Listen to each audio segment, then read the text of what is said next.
మను ఏంటి? రెడీ అయ్యవా? ఎక్కడికి?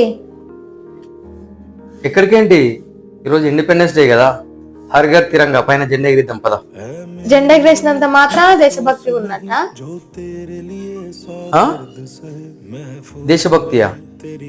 జెండా ఎగిరించినంత మాత్రాన దేశభక్తి ఉంటది వస్తది అని కాదు. కానీ ఈరోజు ఎందరో మహానుభావుల త్యాగాల ఫలితంగా మనకి స్వాతంత్రం వచ్చింది. సో మన దేశభక్తి నిరూపించుకోవడానికి ఇది ఒక అవకాశం మాత్రమే.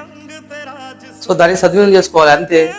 దానికి జెండా ఎగిరించినంత మాత్రాన దేశభక్తి వస్తుందంటే అఫ్కోర్స్ రాదేమో, కానీ ఈ జెండా ఎగిరించిన ప్రతిసారి మనకు ఫీల్ వస్తుంది చూడు, ఎమోషన్. సో అదే దేశభక్తి. ఏమంటావు? ఇప్పుడు ఎగిరేద్దామా? ఓకే, ఎగిరేద్దాం పద. అందరికీ స్వాతంత్ర దినోత్సవ శుభాకాంక్షలు.